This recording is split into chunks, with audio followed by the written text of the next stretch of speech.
이태원 참사 진상을 규명할 경찰 수사가 속도를 내고 있습니다. 현재 수사선상에 오른 인물들 외에도 지휘 윗선까지 수사 대상이 될지 관심이 쏠리고 있습니다. 일각에서는 경찰의 셀프 수사라는 비판도 나옵니다. 제 식구 감싸기를 우려하는 지적 속에 정치권에서는 특검과 국정조사를 요구하는 목소리도 흘러나오고 있는데요. 승재현 한국형사법무정책연구위원과 함께 짚어보겠습니다. 어서 오십시오. 네, 안녕하십니까. 네, 자 시민단체가 윤희근 경찰청장 등을 공수처에 직무유기 혐의로 고발했습니다. 예, 위원님, 이 혐의로 처벌이 가능한 건가요?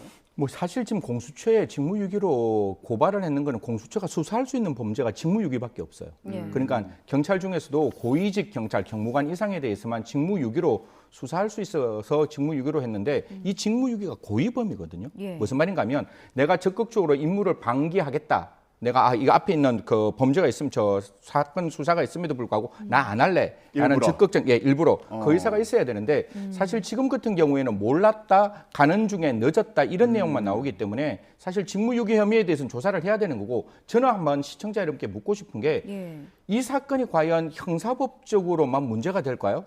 아니라고 저는 생각해요. 이게 형사법적으로 문제뿐만 아니라 국가 배상의 문제도 존재할 것이고 또 뿐만 아니라 징계의 문제도 존재를 한다라고 봅니다. 그리고 제가 이 사건 봤을 때 가장 마음이 덜썩 주저앉았는 것은 이 지휘 계통이 하나도 제대로 보고가 안 되었다는 거거든요.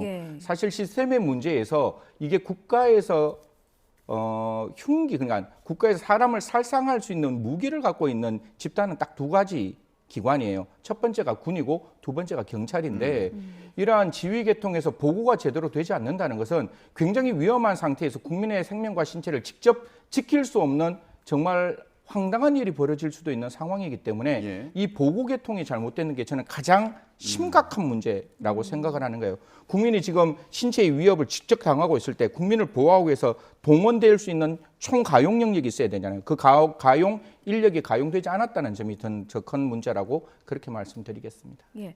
워낙 참사 규모가 커서요. 네네.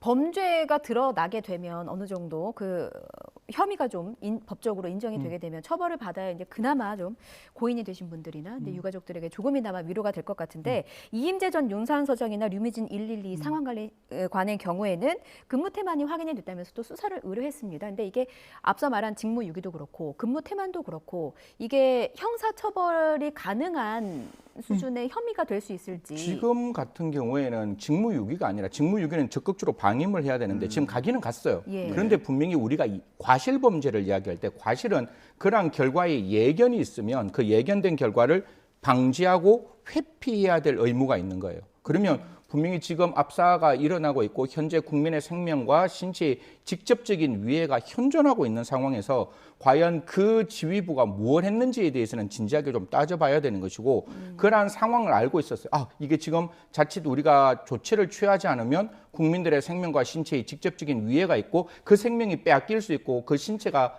분명히 다칠 수 있다는 걸 알았다면 무엇을 해야 되겠어요? 그 신체를 지키기 위해서 조치를 취해야 되잖아요. 근데 지금까지 나왔는 부분은 차 안에서 55분 동안 어떠한 지휘도 하지 아니하였다는 모습이 보이고 특히 이임재 용산서장은 우리가 언론에서 다 봤잖아요. CCTV 봤을 때 그걸 몰랐는지는 모르겠지만 정말 편한 마음으로 걸어가는 그러니까 현장에서는 시민들이 정말 죽어가고 있는데 그걸 왜 몰랐는지는 따져봐야 되겠지만 그걸 정말 알고도 그랬다면 저는 정말 소스라치게 놀랄 일이고 정말 몰랐다면 도대체 지휘 계통이 얼마나 죄송합니다. 엉망진창이었으면 그거를 연락을 못 받아요. 그렇기 때문에 그런 부분에 대해서 알고 있었는데 조치 취하지 않았다면 저는 업무상 과실치사상죄는 분명히 성립될 가능성이 있고 지금 156명의 진짜 피지도 못한 생명이 유명을 달리했다면 이 부분에 대해서는 과실범이지만 정말 증거인멸과 도망할 우려 혹은 범죄의 중대성 등을 고려해서 그건 수사기관이 판단해야 되겠죠. 저는 제가 수사를 담당하는 사람이라면 적극적으로 구속영장 청구 여부도 살펴볼 것이다. 이래 말씀드리겠습니다. 예. 자, 전 용산서장과 그리고 서울청 상황관리관 같은 경우에 앞서 지적하셨던 지휘계통 보고가 제대로 안 된 부분과 관련해서 이제 근무 태만이었다 이런 부분을 지적을 받고 있는 그런 상황으로 보이고요. 그리고 특히 전 용산서장 같은 경우에는 업무상 과실치사상죄도 적용이 가능할 것으로 보인다 이렇게 해석을 해주셨습니다. 그러면 애초에 당시에 용산서장이 이제 10시 20분쯤에 현장에 도착했다 이렇게 전해지지 않았습니까? 네. 그런데 나중에 알고 봤더니 실제로는 11시쯤에 11시 5분 도착을 했다는 넘었어요. 거잖아요. 예, 예. 그리고 이태원 파출소 옥상에서 지휘를 했다 이런 예. 얘기도 나오고 있고요. 그런 의혹을 받고 있는 상황인데 예. 이런 부분도 문제가 될까요 앞으로? 저는 10시 20분이라는 게 어떻게 나왔는지를 모르겠어요. 그게 상황 실황 보고 상황 보고서라는 건데 예. 그거는 정말 내가 무엇을 언제 어디서 무엇을 어떻게 했느냐에 대한 정확한 사실 보고서인 것이고 그게 국가가 만드는 공문서라면 공문서는 이렇습니다. 우리가 사문서는 앞에 있는 명의가 잘못되면 내용이 허위인 건 따지잖아요. 제가 만약에 김대건 우리 저 앵커께 이런 일을 했습니다라고 하는데 내용은 허위지만 그 문서의 명의가 제 명의면 처벌하지 않는데 공문서 같은 경우에는 내 명의가 되어 있다 할지라도 내용이 허위면 처벌하는 거예요. 그만큼 공문서는 내용이 중요하다라는 겁니다. 그래서 예. 허위 공문서 작성죄라는 게 존재하는데 이게 왜 이렇게 작성됐는지는 분명히 따져야죠. 지금 갖는 건 10시 20분이 아니라 11시 넘어서 갔다는 게 분명하기 때문에 그 부분에 대해서는 이게 뭐 과실로 그렇게 됐으면 처벌할 수는 없죠. 이것도 고의범이지만. 근데 제가 봤을 때 이 정도 상황이면 분명히 그 상황을 충분히 인지하고 적었다라는 점이면 분명히 허위를 인지하고 적었다면 허위 공문서 작성 여부도 따져봐야 되는 거고 제가 지금 보고 있는 시간 중에 가장 제 마음속에 와닿는 시간은 9시 38분이라는 시간입니다. 예. 그 9시 38분이 어떤 시간인가 하면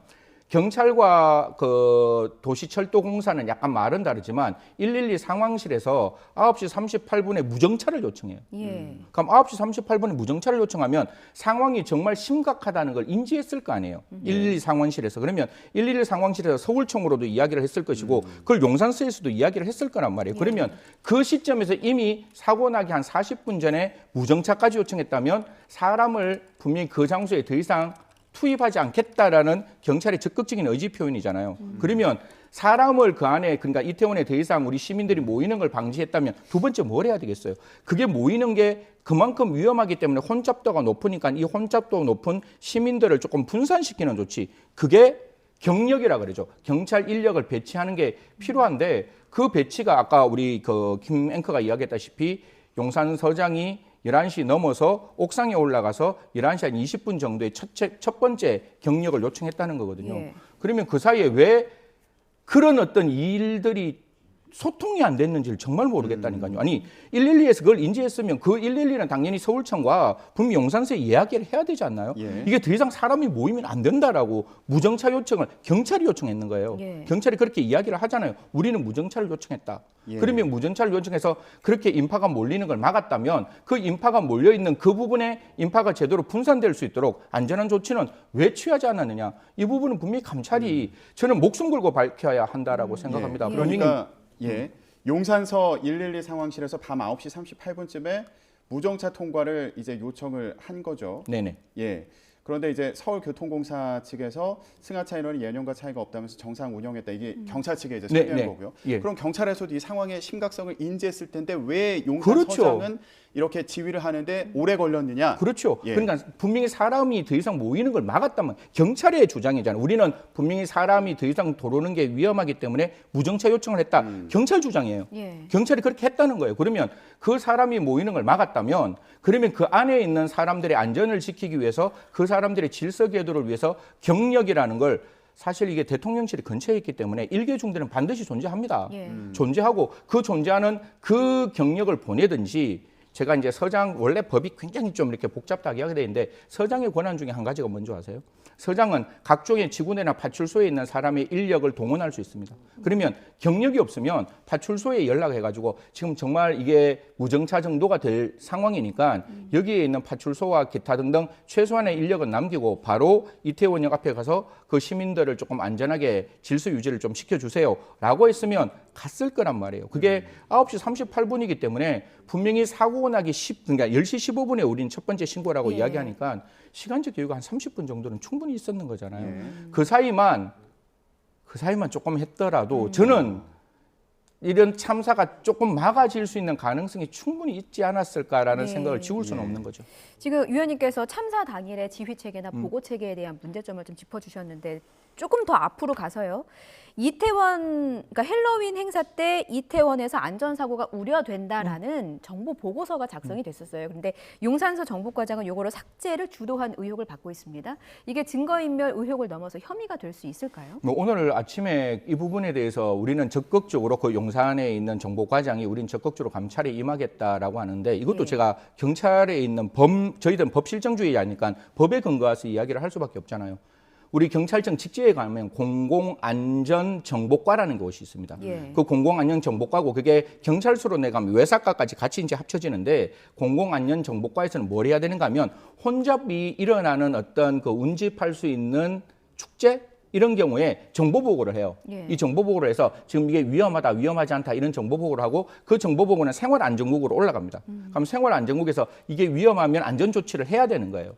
그런데 정보팀에서는 이게 2017년에도 한 10만 가까이 모였는 거잖아요. 그러면 그냥 아주 일천한 초동급부도 마스크가 해제되는 첫 번째 헬로윈이면 얼마나 사람들이 많이 모일지는 예상할 수 있었다면 운집과 관련된 경우에 있어서 질서 유지에 대해서는 저는 충분히 인력이 배치되었어야 한다. 그건 정보과에서는 기본일 것 같아요. 그 정보는 올라갔을 것 같아요. 그런데 그게 그 내용이 빠지고 그리고 다시 이제 올렸는데 그 인트라넷이라 그러죠. 그 인터넷에는 그 정보가 삭제되고 지금 종이 문서만 남아 있다라고 하는데 그 부분에 대해서는 적극적으로 좀 들여다봐야 되지 않느냐. 일선 정보과에서 정보를 올렸는데 정보과장이 지웠는지 예. 그다음에 정보과장이 지웠는 게 어떠한 의미에서 지워졌는지 이건 아직 감찰 대상이니까 그냥 일반적인 상식에서 저는 분명히 올라갔을 것이다. 서울 불꽃 축제 하잖아요. 예, 예. 그러면 그게 앞에 있는 여의도 근처에서는 여의도에 있는 그 경찰서에서 담당하겠죠. 그러면 그게 떨어져 있는 뭐 영등포라든가 다른 지역에서는 분명히 그 지역에 있는 경찰서에 있는 서장님들이 그 관련된 지역에 대한 안전 조치를 취해요. 그런데 그런 것들이 좀 이루어지지 않았기 때문에 이번 경우에도 왜 안전 조치가 취해지지 않았을까? 그건 짚고 넘어가야 된다라는 말씀드리겠습니다. 예, 예. 경찰이 사전에 위험성에 대해서 얼마나 인지하고 있었는지 이 부분을 좀 깊이 네. 들여다봐야 된다는 말씀으로 이해가 되고요. 그리고 아까 무정차 요구와 관련해서 또 서울교통공사에서는 이게 11시 11분쯤에 이태원역에 지하철 무정차 가능한지 이런 문의가 있었다. 이런 취지로 또 답변을 해서 이게 또 입장 차이가 있는 상황이어서 이것도 또 조사를 해야 되는 그런 상황이었고. 뭐 당연히 그렇게 가야죠. 11시 11분은 근데 이미 그때는 반드시 무정차를 했었어야 돼요. 네. 시민들이 15분부터 이제 그 돌아가시는 상황이 만들어졌기 때문에 그 11분에 무정차를 안 했다면 이건 정말 국가기관의 존립의 여부에 근본적인 의문이 가는 거예요. 11분은 당연히 무정차 요청을 했을 것이다. 그 부분에 대해서는 의심하지 않습니다. 예. 다만 막을 수 있는 시간에 왜 다른 조치가 없었는지에 대한 아쉬움을 밝히는 겁니다. 예. 지금 이제 상황을 두고요. 경찰의 지휘 체계가 제대로 작동을 했느냐 이 부분에 대해서도 문제 제기가 잇따르고 있는 상황인데 그렇다면 김광우 서울경찰청장, 윤희근 경찰청장도 수사 대상이 되는 건지 어떻게 그거는 생각하십니까? 감찰을 통해서 확인을 해야 되고 어제 특수본의 이야기를 보면 서울청장 이야기는 그렇게 해요. 서울청장 112는 그 상황실이 서울청 관할인 거잖아요. 근데 유미진 그 상황관리관이 현실적으로 저는 모르겠습니다. 5층과 10층이 얼마만큼 먼지를 모르겠어요. 저희들 4층에서 지금 이렇게 방송하고 있는데 10층에 문제 생기면 만약에 엘리베이터 없으면 어떻게 하시겠어요? 계단으로 올라가죠. 그럼 몇 분 걸리겠어요? 5분? 그렇죠. 그 사이에 보고가 됐어야 되는데 뭐 다른 장소에 있었는 것도 아니고 같은 건물 다른 사무실에 있었는데 이게 왜 이렇게까지 연락이 안 됐는지 분명히 CCTV가 존재를 해요. 그럼 CCTV가 보면 사람들이 얼마만큼 밀려 내려오고 이 상황이 얼마만큼 심각한 상황인지 11건의 112 신고가 있었다는 거잖아요. 예. 그중에 4건만 현장 출동했다면 현장 출동했는 경찰관들께서 제대로 상황 보고 안 했겠어요? 일선에 계시는 경찰분들은 정말 시민의 생명을 지키기 위해서 최선을 다하셨습니다. 거기서 CPR 하시고 거기서 목이 쉬어가면서 그렇게 많은 어떤 시민들을 구하기 위해서 노력하셨는데 도대체 위에 있는 지휘부는 뭘 했는지 제가 아까 말씀드렸잖아요. 기본이 지켜지지 않았다는 것.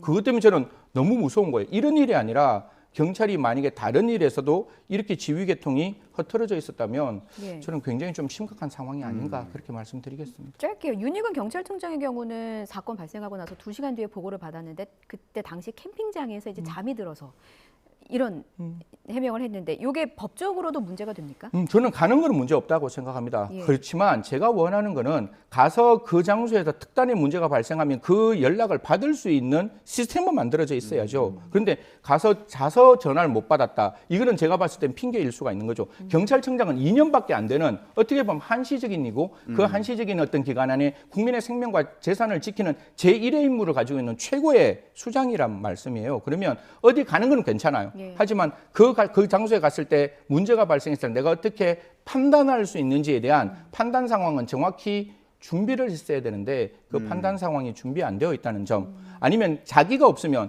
만약에 앵커께서 오늘 빠지시면 다른 분을 대체시키고 앵커가 예. 빠지는 거잖아요. 그러면 밑에 있는 다른 차장, 그러니까 서울청장 밑에 차장이 있잖아요. 차장이 그걸 정권을 가지고 할 수 있도록 만들었어야 되는데 그런 부분들이 만들어지지 않았기 때문에 그런 부분에 대해서는 수사는 지금 조사는 진행되고 있으니까 그 부분에 대해서 징계에 관련된 내용은 좀 들여다봐야 되지 않을까 그렇게 생각합니다. 예. 징계는 피할 수 없을 것이라고 예. 보입니다. 그런데 지금 이거를 지금 조사하고 있는 게 경찰에서 조사를 하는 거잖아요. 그러다 보니까 이게 셀프 수사다 이런 지적도 나오고 있는데 위원님은 어떤 의견이세요? 저는 되게 좀 불편해요. 아까 허위 공문서 작성 이야기 했잖아요. 그리고 첫 번째 압수수색을 들어갔을 때 서울청장실, 그다음 용산서장실은 압수수색을 하지 않았어요. 물론 뭐 그 감찰을 하는 담당자는 감찰이 진행 중이기 때문에 거기까지는 할 수 없었다라고 하더라도 국민들의 눈높이에는 맞지 않는 거거든요. 어떻게 보면 지금 지휘계통이 흐트러져 있으면 왜 지휘계통이 흐트러진지 그거부터 찝고 그 다음에 내려갔어야 되는데 그런 부분이 부족했기 때문에 셀프 수사라는 건 충분히 이해가 되지만 그러면 그걸 대안할 수 있는 게 결국은 특검 혹은 국정조사인데 특검이라는 건 특검이 만들어지는데 20일이 걸립니다. 상설 특검이라 할지라도 예. 그냥 특검법이라 그래서 이름을 달고 있는 특검법은 법을 만들어야 되는 거니까 예. 그건 너무 시간이 걸리고 상설 특검, 법에 있는 상설 특검은 20일 그리고 수사기간은 최장 90일. 그런데 거기에 들어오는 수사관들은 30여 분이에요. 이게 최순실 특검은 새로운 특검을 만들었기 때문에 특검이 20명 들어갔고 예. 세월호 특검에 4명 검사가 들어갔거든요. 그런데 공무원 월북 사건에 지금 검사들이 제가 알기로는 12명 이상 그 사건을 들여다보고 있는데 지금 8, 9, 10, 11, 12 이게 5개월 정도 지나서 지금 사안의 진상을 밝히는 거잖아요. 30명의 특검으로는 이 이태원 참사 사건 실체를 밝히기는 턱없이 부족한 숫자다라는 말씀 드려서 근데 상설특검법에는 그 인원을 넘어가는 인력 충원은 또 어려운 거고. 예, 그 법에 되어 법에 있습니다. 되어 예, 법에 있어요. 30명 이내로 특별수사관은 30명 이내로 되어 있다. 법에 명시되어 있어서 그냥 특검법을 만들어서 하는 특검과는 전혀 달라요. 그래서 최순실 특검은 20명이었는데 세월호 특검은 4명밖에 파견 못 받았다는 말씀드리겠습니다. 예. 근데 국회에서는 국정조사하자 이런 요구도 나오고 있잖아요. 이건 어떻습니까? 저는 그 부분도 필요한데 이게 실효성의 문제예요. 저희들은 가능성의 문제는 가능해요. 근데 실효성의 문제에서 조사라는 거는 강제 수사권이 없거든요. 예. 나 안 줄래. 증거 주세요. 저 못 드리겠습니다. 뭐 좀 해주세요. 저는 그런 자료 없는데요. 이러면 강제로 받을 수가 없어요. 받을 수가 없다는 거죠. 혹시 기억나시는지 모르겠는데 김태정 사건 그때 뭐 그 김태정 검찰총장의 부인이 뭐 부적절한 행동을 해서 제가 알기로 국정조사의 그 결과가 나왔을 때 지금 고인이 되신 특정 그 디자이너의 본명 정도만 제가 드러났는 걸로 제가 알고 있거든요. 그래서 조사는 할 수 있는데 한다면 정말 탄탄하고 촘촘하게 그 질의를 만들어야 됩니다. 그래서 그 질의를 통해서 국정조사는 할 수 있는데 분명히 강제 수사가 안 돼서 한계성은 있을 것이다라는 말씀드리겠습니다. 그럼 이번 참사와 관련해서 검찰이 직접적으로 수사할 수 있는 가능성에 대해서 사건이 송치되면 가능합니다. 그러니까 경찰이 수사를 다 하고 난 다음에 이 사건을 검찰로 보내면 검찰에서는 이 사건과 관련되고 있는 인지한 사건 또 보안 수사를 할 때 원칙적으로 경찰이 보안 수사를 하게끔 되어 있는데 저도 협의체 위원이라서 그걸 특단의 사정이 있으면 검사도 할 수 있으니까요. 검사가 사건을 송치받고 난 다음에 할 수 있다 이런 말씀드리겠습니다. 지금 검찰에서도 수사를 해야 되는 거 아니냐 이런 얘기가 나오는 게 경찰에만 온전히 수사를 맡기면 이게 견제가 안 될 수도 있다 이런 우려 때문인 거죠. 그렇죠. 사실 그럼에도 불구하고 좀 뭐 법이 그렇게 되어 있다. 그러니까 뭐 지금 검경 수사권 조정 저는 필요했다고 보는데 그 필요한 6대 범죄를 다시 2대 범죄로 줄이고 예. 2대 범죄 안에는 부패 범죄와 그다음에 경제범죄 정도만 들어가 있고 대형 참사는 안 들어가 있어서 현실적으로 법상 검찰이 지금 들여다보기는 어렵다는 겁니다. 근데 경찰 공무원이 범한 범죄 같은 경우는 검찰이 직접 수사할 수 있는 거 아니에요? 맞는데 이게 또 죄송합니다. 아침부터 법 이야기만 해서 이게 형사소송법에 형사소송법에 먼저 압수수색을 했으면 그 압수수색을 했는 기관이 계속 수사할 수 있어요. 그래서 지금 용산서에 대한 압수수색을 경찰이 했잖아요. 그래서 그 부분에 대해서는 경찰이 지금도 수사를 할 수 있다라는 겁니다. 알겠습니다. 앞으로 수사를 통해서 이 지휘체계 대응의 문제점을 어떻게 밝힐지 주목되고 있는 그런 상황인데요. 관련 내용 승재현 한국형사법무정책연구위원과 함께 짚어봤습니다. 오늘 말씀 고맙습니다. 네.